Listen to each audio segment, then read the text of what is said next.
Good morning. Thanks for coming this morning. We've got something to share with you that we're pretty excited about, and that is iPhone OS 4, the next generation of the most advanced mobile operating system in the world. And before we get to that, though, I've got a few updates on a few interesting topics. The first one is, of course, the iPad. We just started shipping it on Saturday. Before we shipped it, we got some really great reviews. This is a quote from Walt Mossberg's review that I just love. After spending hours and hours with it, I believe this beautiful new touchscreen device from Apple has the potential to change portable computing profoundly. Walt's a pretty tough critic, and I thought this was a pretty amazing thing he said. Ed Begg, USA Today, the iPad is not so much about what you can do, browse, do email, play games, read ebooks, and more, but how you can do it. That's where Apple is rewriting the rule book for mainstream computing. He also said something a little simpler, which is the first iPad is a winner. Now, the first day, Saturday, we sold 300,000 iPads. And I want to give you an update. As of today, we have sold about 450,000. And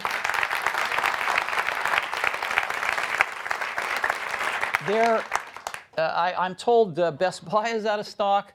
Our retail stores, they're getting them in and selling them right out, so they're kind of hand to mouth. We're making them as fast as we can. Our ramp is going well, but evidently we can't quite make enough of them yet, so we're going to have to try harder. iBooks. Users downloaded over 250,000 iBooks on the first day. And as of today, just a few days later, they've downloaded over 600,000, which is great. And we've gotten just tremendous feedback, really positive feedback on iBooks.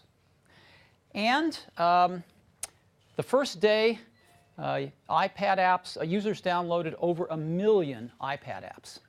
We were just thrilled with this.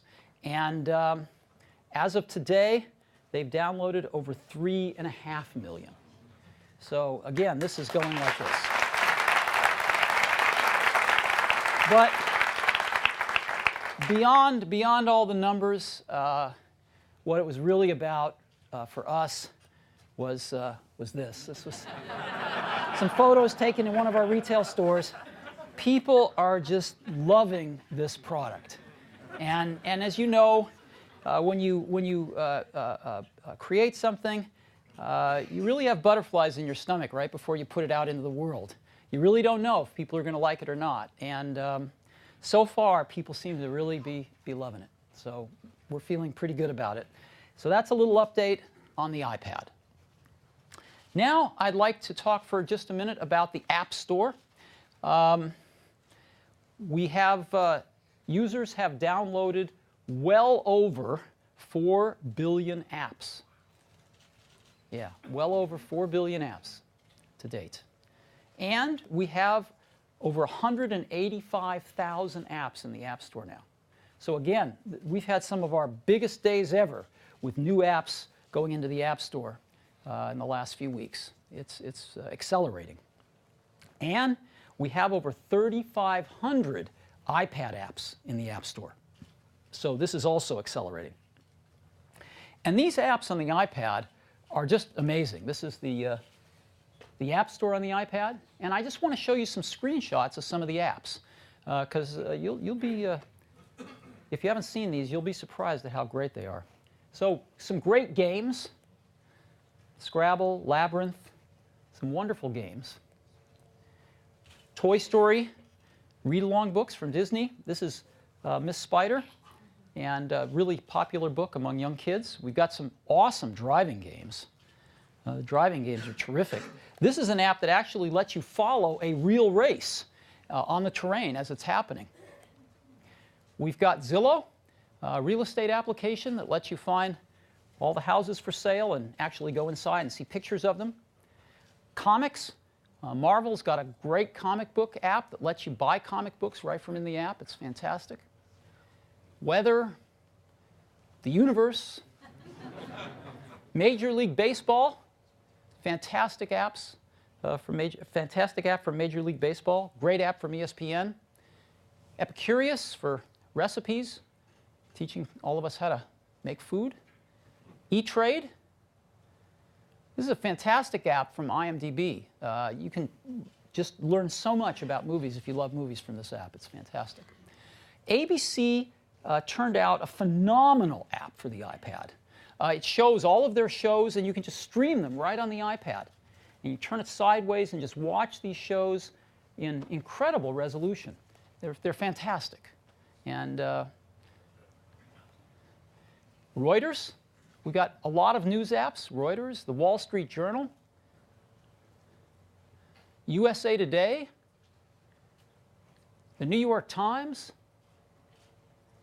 Time Magazine. This is a cool app, Guardian Eyewitness. This basically says, rather than text, let's give you the day in pictures. And it's really nice. And, you know, of all of the futuristic magazines out there, Popular Science is king of the hill. These guys did something really, really breakthrough. And if you haven't seen it, it's really worth taking a look at. And Netflix.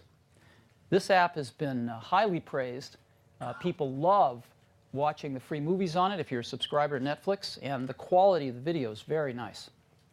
And where would we be without an accordion? So, a lot of apps. That's just a few of the over 3,500 iPad apps and the over 185,000 apps on the App Store. Now, let's get to the iPhone. We had a really nice thing happen recently. We won the J.D. Powers Customer Satisfaction Award for smartphones for 2010. But it's not just for 2010, because we've actually won it for the last 3 years in a row. So we've won it 2008, 9, and 10. Now, if we take a look at market share, one way to look at that is, what's the share of use? What's the US mobile browser usage? Pretty good proxy. And if you take a look at this, iPhone has a 64% US mobile browser usage share. 64%. And everything else added together is half the iPhone. Everything else added together is just half the iPhone. So it's pretty interesting. How many iPhones have we sold? To date, we have sold over 50 million iPhones. And if you add iPod Touches into that, because they run the same apps from the App Store, over 85 million iPhones and iPod Touches. If you're a software developer, that is a plum market to go after.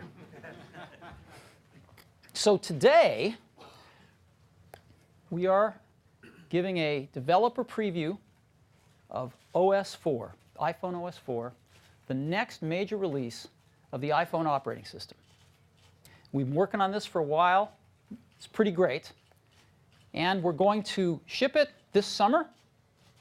And we're going to release a developer preview today. So let's get into it. iPhone OS 4 delivers over 1,500 new APIs to developers. Lot of stuff that developers have been asking for. Developers can now access the calendar, the photo library. They have full access to still and video camera data. Quick look. They can put SMS inside their apps. We are releasing our automated testing tools, the same tools we use to test our apps, to our developers, so they can test their apps with them. And we're releasing a framework called Accelerate, which is in itself, actually, we don't count these APIs in the 1,500, over 2,000 APIs for hardware-accelerated math functions.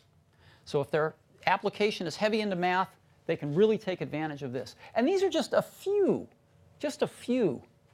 of the over 1,500 APIs that they're going to have in iPhone OS 4.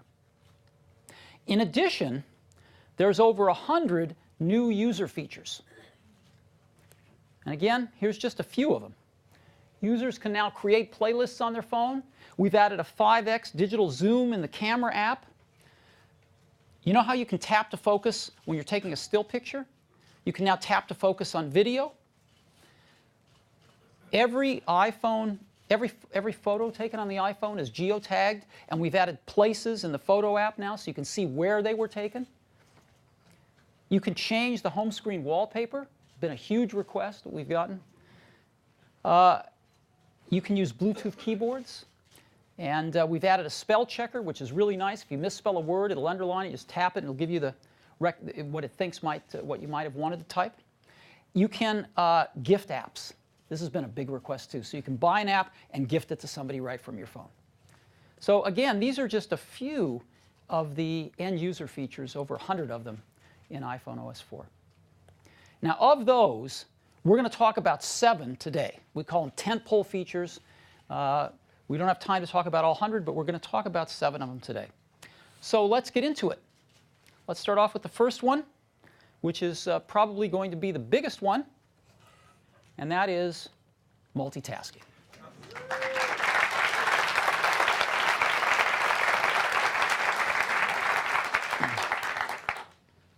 Now, we weren't the first to this party, but we're going to be the best.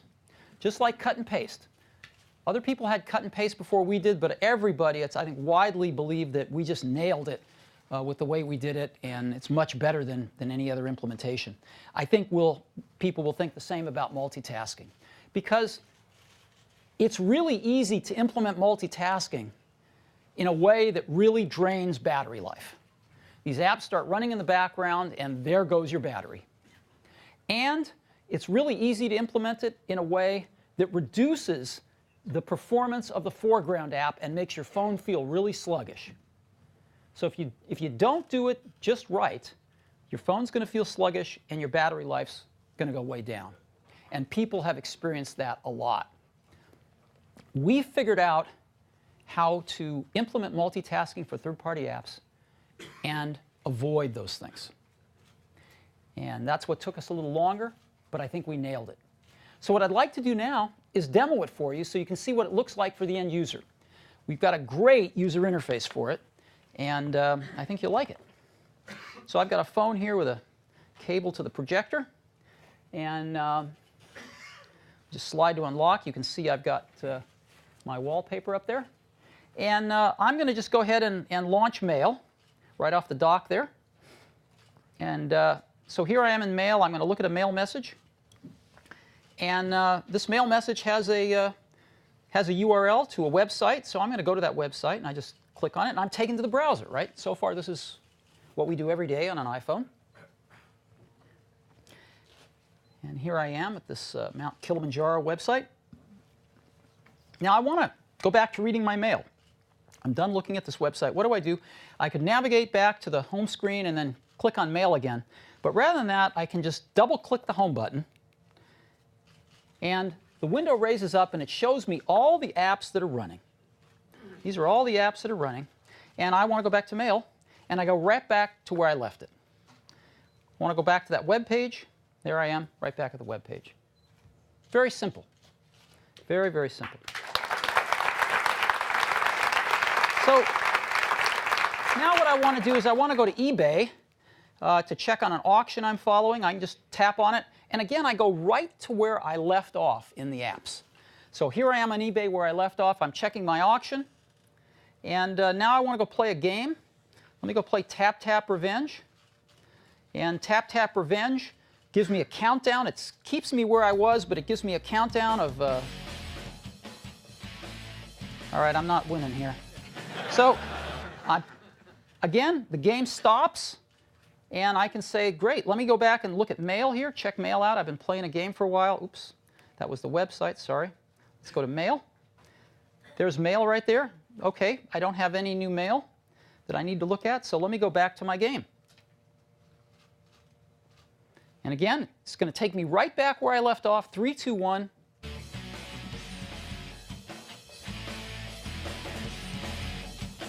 Pretty cool, huh? And again, I can go home anytime I want just by clicking the Home button again. And boom, I'm home. All right? Makes sense? Really simple UI, puts the icons of all the apps that are running right at the bottom where I can just flick them with my thumb right here. And it's very, very easy to use, very efficient, and we think users are going to love it. Also, you can see the new look of the dock right there. And again, custom wallpaper. So that is our multitasking UI. It's really wonderful. We've been using it a lot, and it really changes the way you use the iPhone. You're bouncing around between apps just with tremendous fluidity. It's very, very nice. So to explain how we did this while preserving battery life and performance, I'm going to turn it over now to Scott Forrestal, our Senior Vice President of iPhone Software. Scott? Thanks, Steve.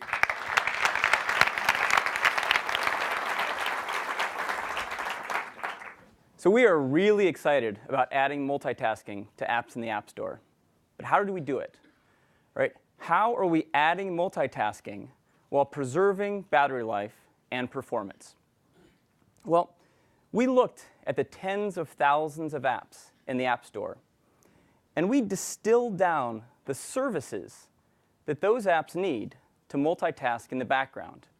And then we implemented all those services ourselves and did so in a way that preserves battery life and performance. And now, in iPhone OS 4, we're providing those services as APIs to developers. So developers can add multitasking while the system preserves battery life and performance. We're providing 7 multitasking services. And let me walk you through this now. The first one is background audio.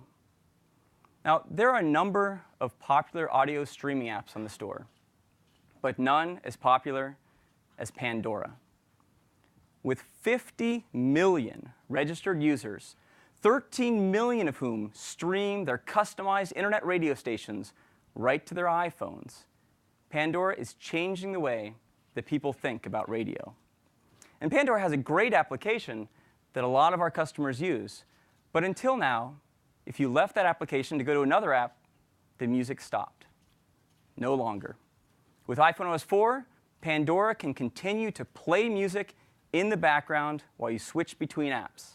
And you can even use these iPod controls on the lock screen to control Pandora. To give you a demo of how Pandora is going to take advantage of multitasking on iPhone OS 4, I'd like to invite up Pandora's founder, Tim Westergren. Tim. Thanks, Scott. Thank you, Scott, and thanks to Steve and the entire iPhone team. It's a real treat for us to share the stage with you today. I'm joined by our Chief Technology Officer, Tom Conrad, who'll be driving. It's no exaggeration to say that the iPhone has single-handedly changed the trajectory of Pandora. When we launched our app in the summer of 2008, we were on a pretty good run. We had over 10 million listeners, and we were growing at a good clip. But the day we launched on the iPhone, everything changed. Suddenly, I could take this little guy out of my pocket, and I could peruse my personal radio stations. Or I could create a new one to suit my mood. I could plug it into my car dashboard, or I could take it to the gym, or I could even dock it at home to stream Pandora through my home stereo system. It was this completely transformative moment for us because we suddenly became truly anytime, anywhere radio. Our growth rate almost doubled overnight, and we now add over 30,000 new listeners a day just on the iPhone. So what's the one thing that could make this that much better? Background listening. So when Scott asked us to come here today, we jumped at the chance. It took our developers just one day to make Pandora fully background aware. And we'd like to show it to you now. So let's say I'm on the train. I'm listening to my personalized radio station. Until now, that's all I'd be able to do. But with the iPhone OS 4, I can now head over to Safari, catch up on my newspaper reading. I'm going to browse over to the New York Times website and peruse some of the latest headlines. Notice the performance of the browser even with Pandora running in the background. I see the conductor coming. Let me lock the phone and put it in my pocket for a second. Pandora keeps playing. And I can now control Pandora from the lock screen, just a quick double tap on the home button, up pop the controls. Let me skip this song. I've heard that song somewhere before. I can't remember the name of that artist, so let me go back to Pandora. Oh yeah, Matt Costa. I like this song. Let me buy it. I'll go buy it from iTunes. Notice that Pandora keeps playing. 25% of the 120 million hours we stream every day are streamed over an iPhone. So we're already sending a ton of people to iTunes. Just imagine what will happen when this thing goes live. So I could spend my whole train ride like this. I could read my email, I could browse the web, I could catch up with my calendar, and all the while, my personal soundtrack just keeps spinning in the background, just like it was always meant to be. Thanks very much.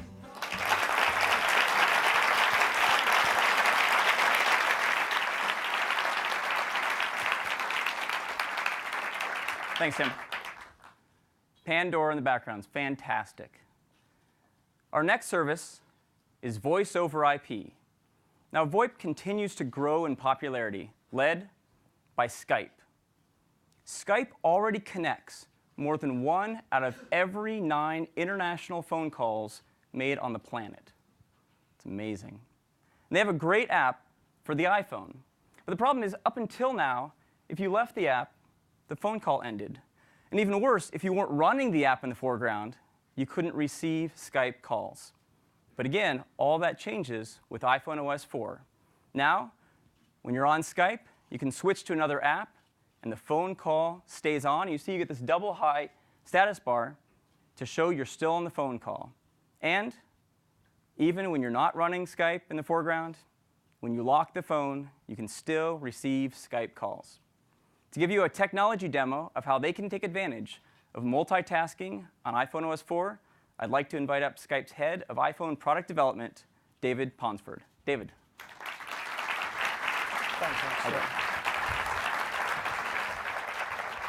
Thanks for inviting us here today. We're very excited to be here.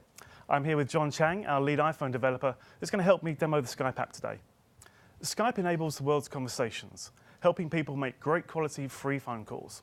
In just 6 short years, we've amassed over 500 million registered users, touching almost every country on the planet. And now, with iPhone OS 4, it's even more convenient to use Skype. Let's show you how. This is the screen I see when I first go into Skype. I can see all my contacts, and I can see those that are online with a green icon next to their name. And of course, they can see that I'm online too. Now, until today, navigating away from the Skype app meant that I'd go offline. The app would quit, and I'd no longer be able to receive chats or calls from any of my contacts. However, with iPhone OS 4, when I leave the app, I go into background. Yet, I'm still able to receive calls. Let's say I want to go to one of my favorite games. I just double-click the home button, bring up the multitasking UI, and go straight to it. Now, even though I'm in another application, I still look online to my Skype contacts because the OS is maintaining a network connection between my iPhone and the Skype cloud. Oh look, Aaron's calling. Now, even in another app, if someone tries to call me, I receive a notification and I can answer it with just one tap. Hey Aaron, are you there? Hey David, how's it going? Pretty good. Can you just hang on 1 second? Yeah, sure. Great. Now, the notification you just saw was really simple to implement. Just a few dozen lines of code, and we can play our own custom sound. By the way, we're piping the sound from this iPhone through the AV system here, kind of like a giant speakerphone. This is a real Skype call. Hey, Aaron, you there? Yep, I am. Hey, I was wondering if you're interested in getting some dinner tonight. Yeah, sure. I'll just go into an app and see if I can find some places. Okay.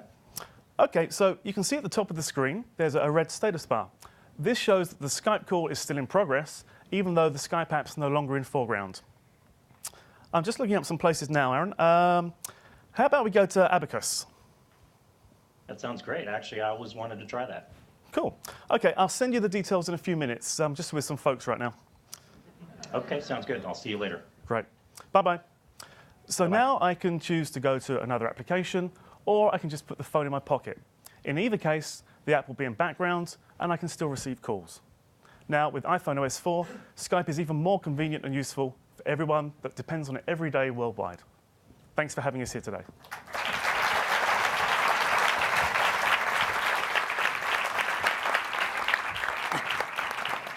Thanks, David. So voice over IP, working in the background on iPhone OS 4. The next service we have is background location. Now, there are two classes of applications that would like to use your location in the background. One are turn-by-turn direction applications, like TomTom. Now, these applications want to continuously monitor your location using GPS, so they can always tell you when to take the next turn. The problem is, until now, if you left an app like TomTom, then it would stop tracking your location and stop giving you directions. But now with iPhone OS 4, you can be getting directions from TomTom in your car, listening to your music right from your iPhone, and it's still in the background giving you directions. After 300 yards, turn right, then stay in the left lane. So it can continue to track your location continuously with GPS in the background. Now, GPS uses a fair bit of power, and something like TomTom wants to use it all the time. And that's OK for an app like this, because it's generally used in the car when your iPhone is plugged in and charging. But there's another class of applications that also wants to use your location, but it isn't used when you're plugged in and charging.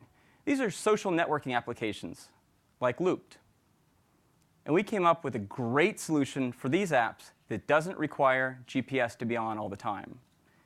And for that, we use cell towers. Now, it turns out our baseband is always connected to a cell tower. It's the way that you receive phone calls. And it knows when you've moved from one cell tower to another. And if you've switched cell towers, we know you've moved location as well. So we're sitting there with this very low power, always listening to it. And we know you've moved locations, normally 500 to 1,000 meters to switch between cell towers. We can then wake up the application and tell it your new location, and it can tell all of your friends. So that's background location. Now, for all these location things, we take privacy very, very seriously.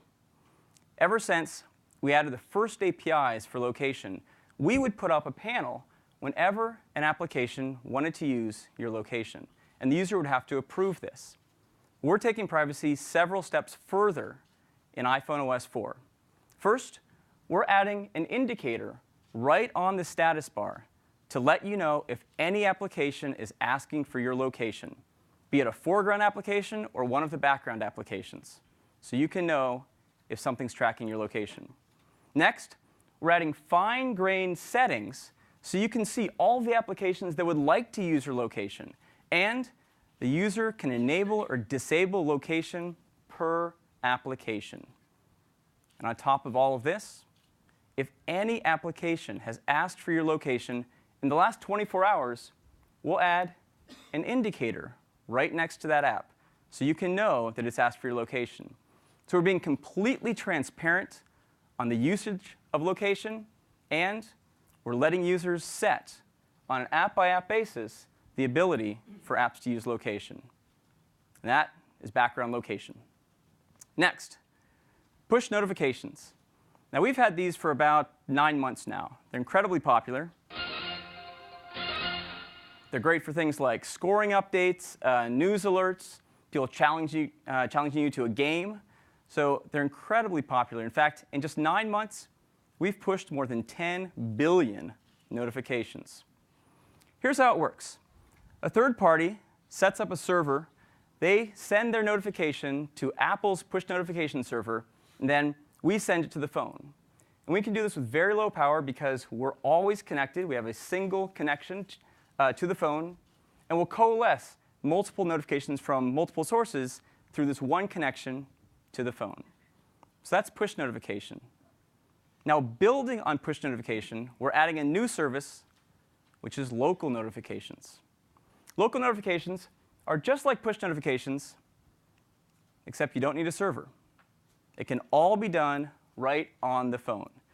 So for instance, let's say you have a TV Guide application, and it wants to alert you, give you an alarm when your favorite television show, The Colbert Report, is about to start. And it can do all of that with local notifications. So that's local notifications. Next, task completion. There are some apps that take a while to complete an operation, like Flickr. If you start uploading photos to Flickr, it takes a little while to do that. And until now, if you left the application while it was uploading the photos, it would stop. But with task completion, Flickr can continue to upload those photos in the background even after you've switched away from it or to another application. Our last service is fast app switching. Now, this is probably the easiest for developers to adopt and probably the most important. Fast app switching is what allows an application, when you're running it, and switch away to store all of its state and move into a quiescent state in the background, so it's not using any CPU at all. So let's say you go from TapTap to Mail, and then when you go back to that game, or whatever the application is, it's instantly exactly where you left it. There's no need to launch the application. There's no need to restore the state, restore where you are in the game. Everything has been preserved, and you're right back where you were.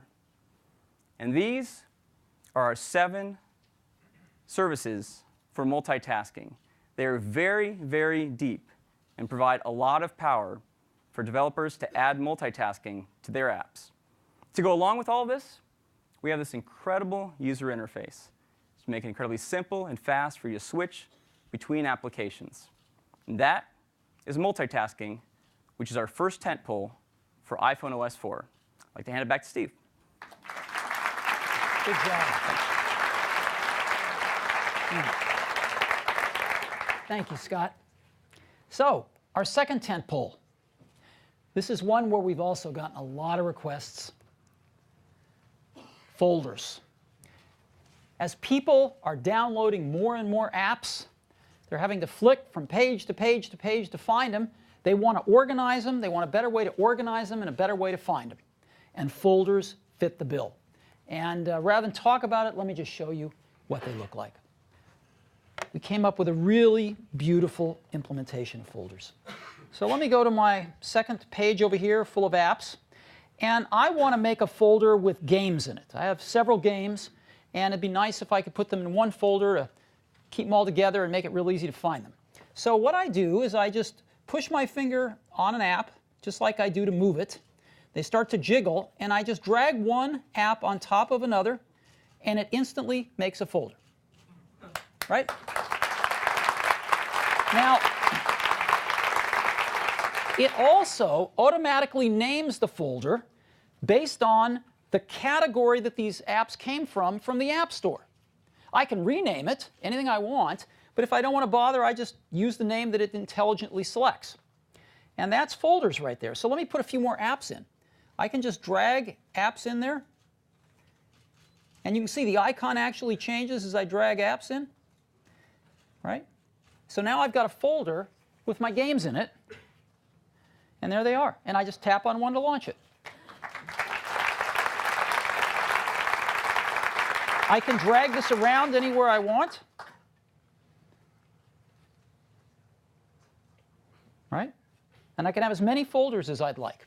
I can also even, let me go ahead and make space in the dock. I can even put a folder in the dock so that I have it now wherever I am, whatever home page I'm on, I've got my games with me.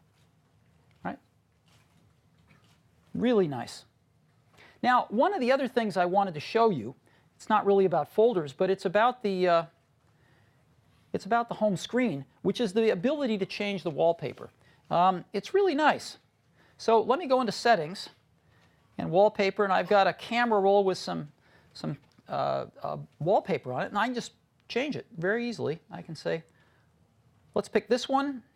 I could set the home screen to this or the lock screen or both, so I'm going to just set both to that. And now you can see I've changed my wallpaper. Right, oops, sorry. And again, you can see my folders right there.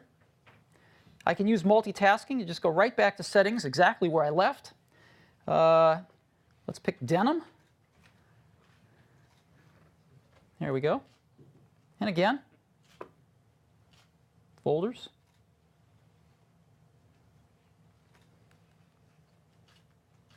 And right back where I left again. And let me pick one more.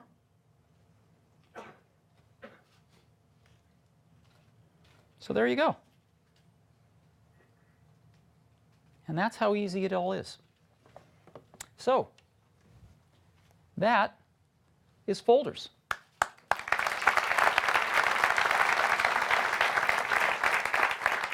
An incredibly great drag and drop UI with intelligent naming, and you used to be able to see 180 apps in your phone over those 11 pages.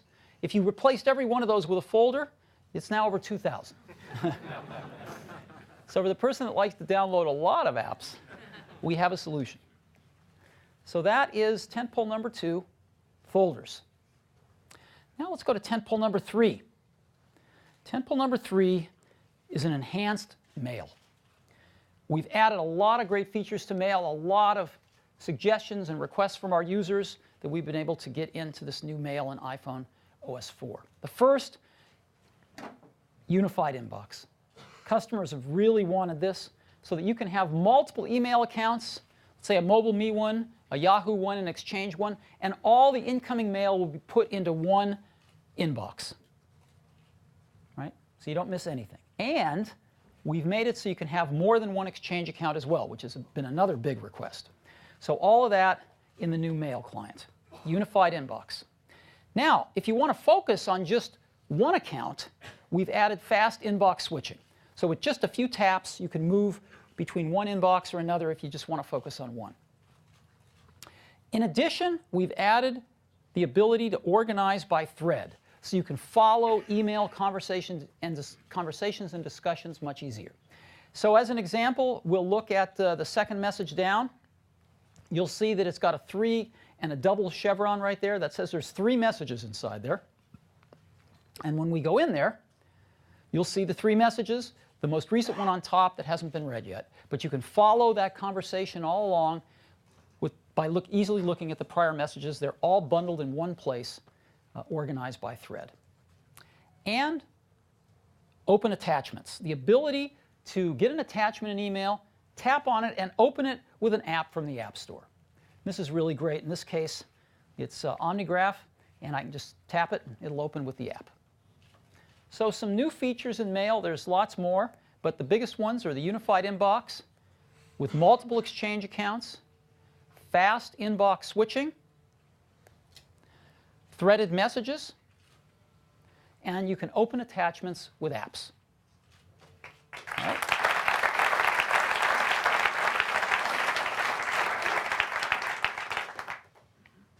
All right, so that is number 3. Let's go to number 4. For iPhone OS 4, we are adding iBooks. We have a great iBook reader for iPhone OS 4. This is what it looks like. The same bookshelf that we rolled out in the iPad, and the same iBookstore, online bookstore. We're really excited about this. We've had a lot of, even just since rolling it out on the iPad, we've had so many requests to bring this to the iPhone, and of course we were doing that. And it's just a great experience for reading. That's what it looks like on the iPhone. There's Winnie the Pooh.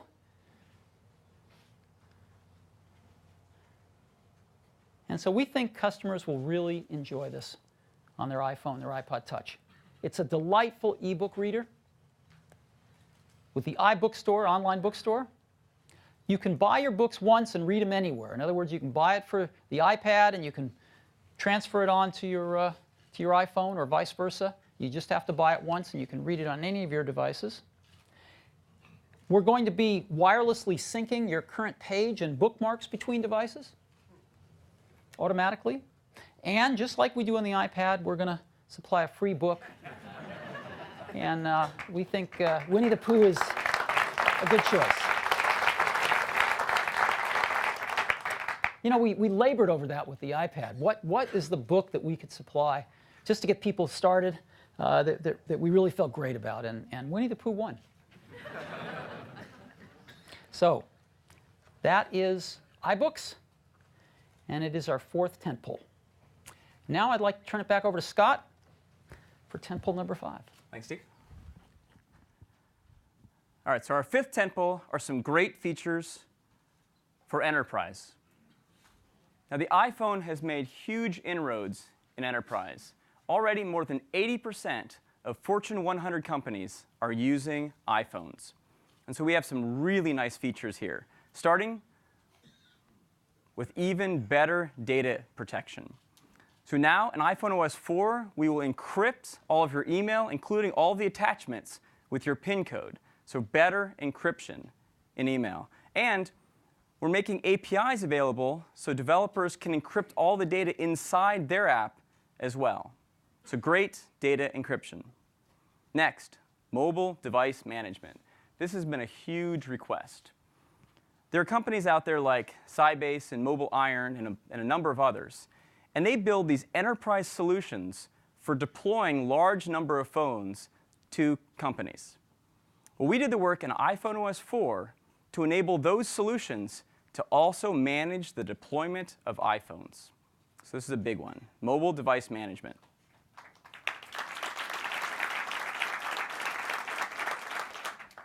Next, wireless app distribution.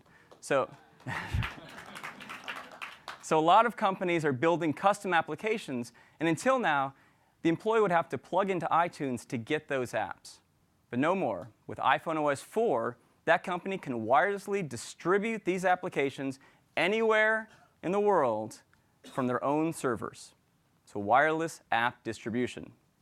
Next, as Steve mentioned, we're adding support for multiple Exchange accounts on a single phone. And we've added support for Exchange Server 2010. We've also added support for SSL VPN for both Juniper and from Cisco.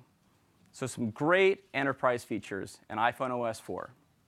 And that is our fifth tentpole.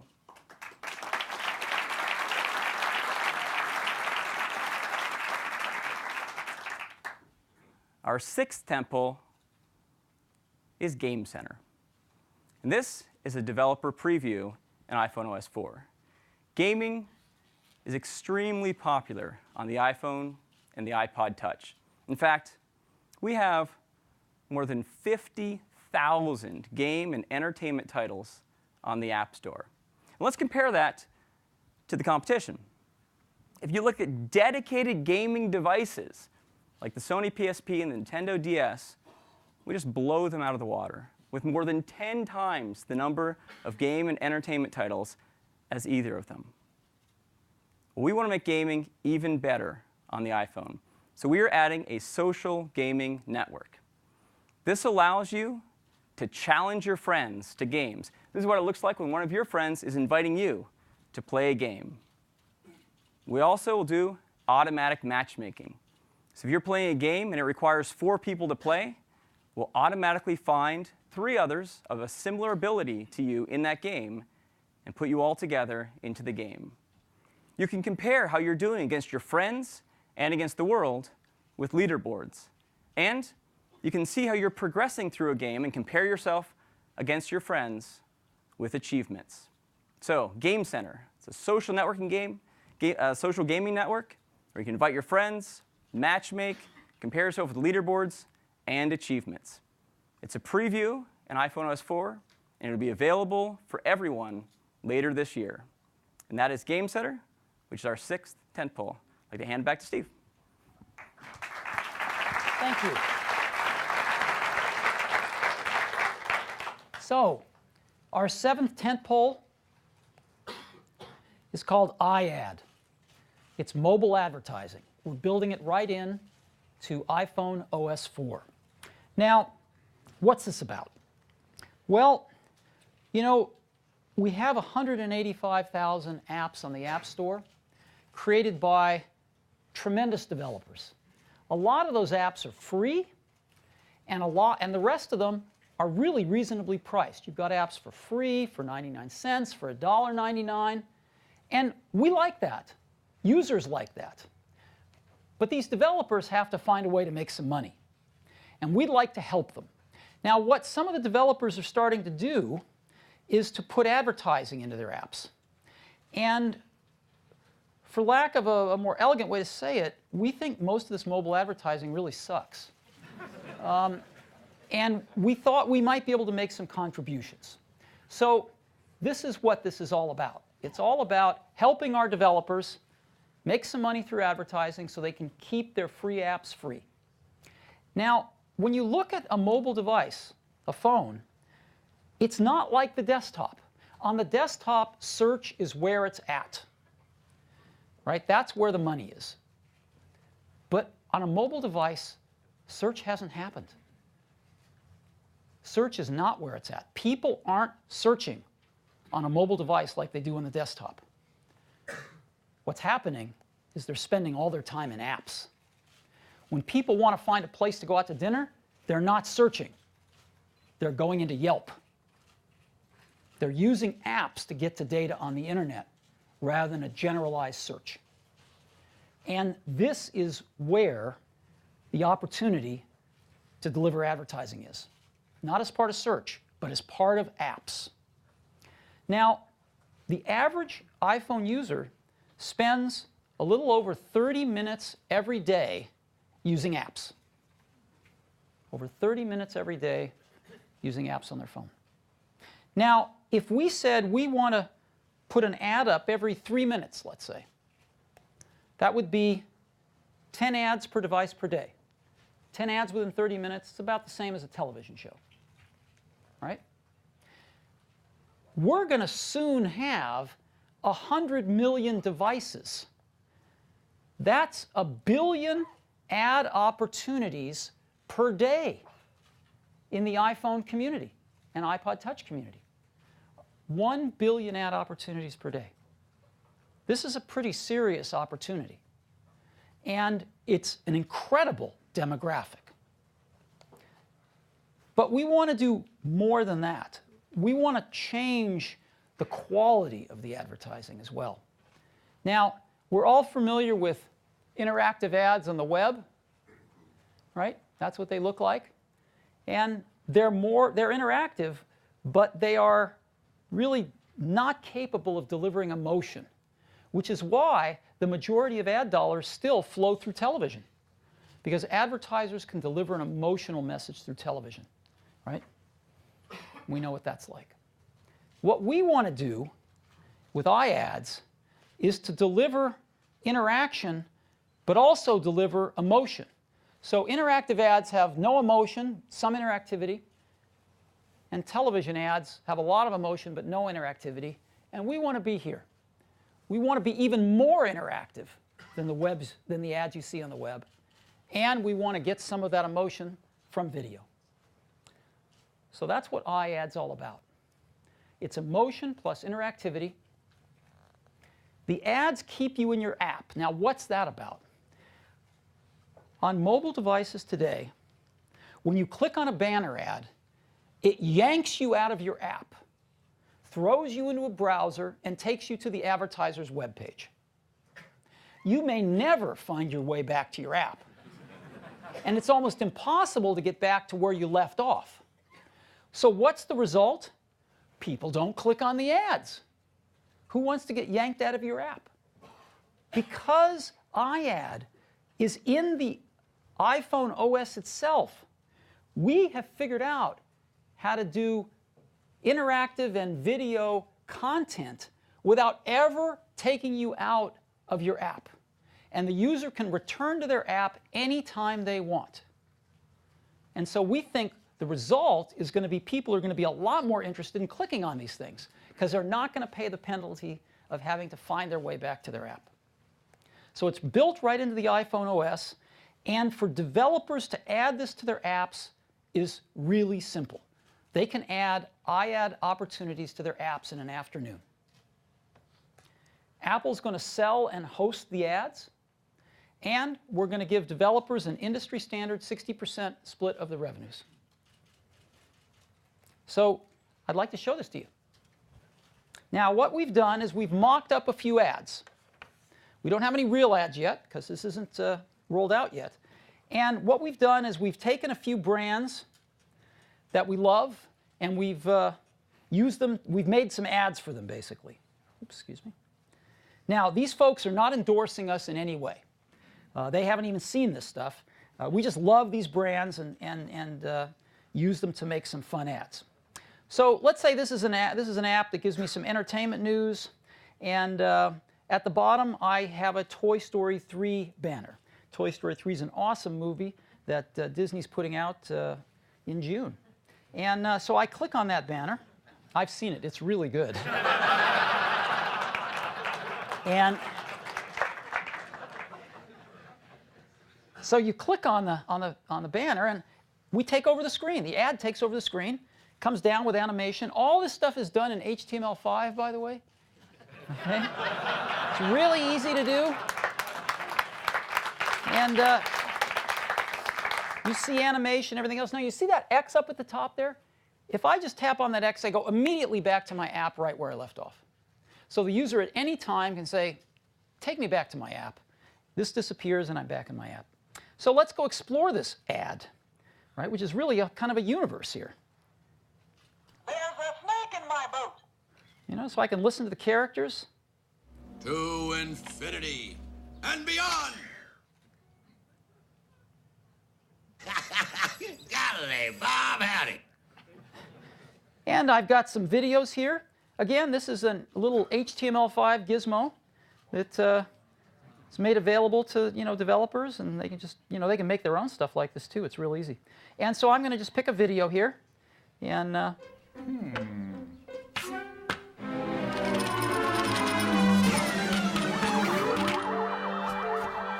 King me. right. And of course, if I wanted to, I could just turn this 90 degrees and watch it this way. All right, I guess I have to say play.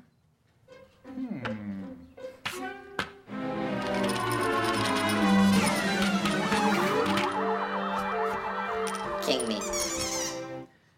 And again, this is all streamed video right onto the phone. And they've included a game in this ad. And, well, we've included a game in this ad. And so here we go. This is a simple game, and I get to look and see where things are. So that's fine. I'm not very good at these things usually, but so there we go. All right. All right. Anyway, this is good. So I've got a game. I've got posters. And I can just tap here and have them as wallpapers. So again, the advertiser can just give me some wallpaper for my phone. And users like free stuff. Theaters, if I want to see where the movie's playing, there it is right there. Right? We know our location. There's a theater. And so I've got my location. And there's a Toy Story Mania game that I can buy right in this ad. I don't even have to go to the App Store. The ad can sell me the game right here, and I can push this button, and it'll download right onto my phone. So this is an example of a new kind of mobile ad. Have you ever seen an ad like this? You know? Anything even close? It's amazing. So let's go look at another one. I've got one here that's Nike. We love Nike, and we made this ad up for their Air Jordan shoe. Again, none of these folks are endorsing us in any way. We just love their brands and love their products. So this goes right into a video.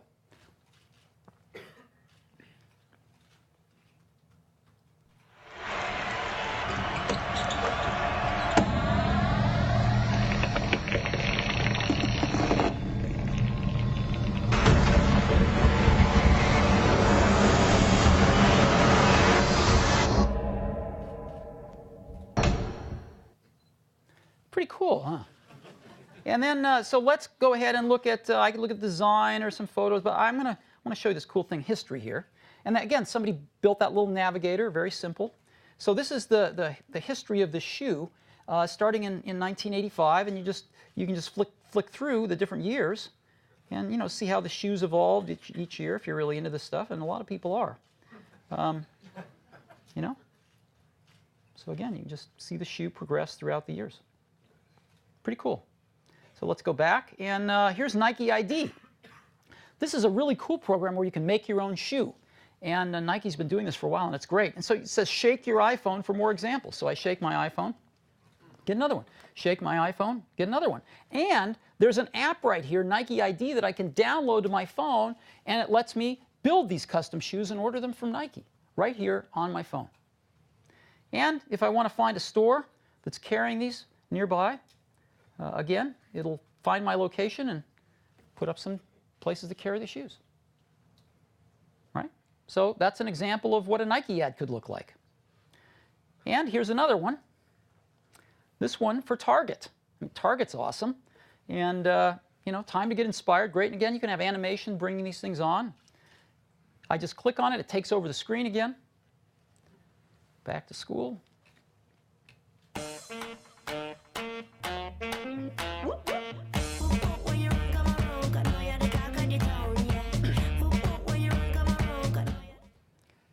So I could play that again, or I could build my own dorm room, let's say. So let's see what that's like. I am a dude who's into fashion, skateboarding, music, sports. I'm going to say music, maybe. Music, and I'm going to Baylor, Berkeley, and pick my school, Michigan. So let's build my room, and it's going to put up all this stuff that they carry, this Michigan furniture here. I want a beanbag chair, let's say, and I want a wall clock, and, oh, I don't know, let's say a Michigan rug. And again, I can just look at my shopping list here, and it shows me everything, and I can just go buy it if I want to. I can find a Target store, you know, either near me or near my school, because I don't want to lug all this stuff back there, right?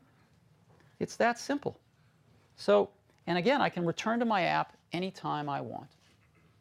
So that's an example of 3 ads that are very easy to make, right? And in addition to ad agencies being able to make these things, there are hundreds of thousands of iPhone app developers that know how to make those things. So we think this is going to be pretty exciting. Emotion plus interactivity. The ads keep you in your app. So you're much more likely to click on them and want to go explore them, because you can always get back with just a touch. They're built into iPhone OS. iAd is, the framework is, so it's really easy for developers to add iAd opportunities to their app. Apple will sell and host the ads, and the developer will get the majority of the revenue. So that is iAd, and that is our 7th tentpole.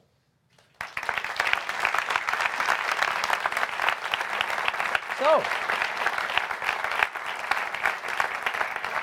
let's review.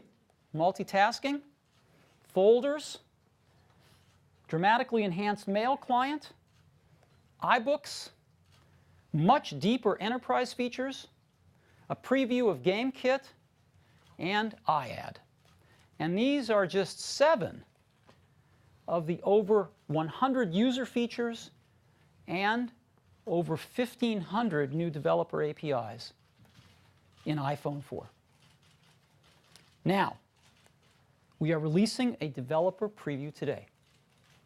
Developers can start testing it now, can start using these new APIs now to enhance their apps, and you can get it today at developer.apple.com. We are releasing it to end users for iPhone and iPod Touch this summer, and that's for the iPhone 3GS and the iPod Touch 3rd generation. That is iPods that we shipped last fall in 32 and 64 gigabyte models. And they will run pretty much everything. And for iPhone 3G and iPod Touch 2nd generation, they will run many things. But there are some things they will not run because the hardware doesn't support them, like multitasking. So iPhone 3 and iPod Touch 2nd generation will not support the multitasking. The hardware just can't do it. But iPhone 3GS and iPod Touch 3rd generation will support everything you've seen today. So summer. And we're bringing iPhone OS 4 to the iPad this fall. All these features on the iPad. So that's iPhone OS 4. And I really want to thank you for coming today.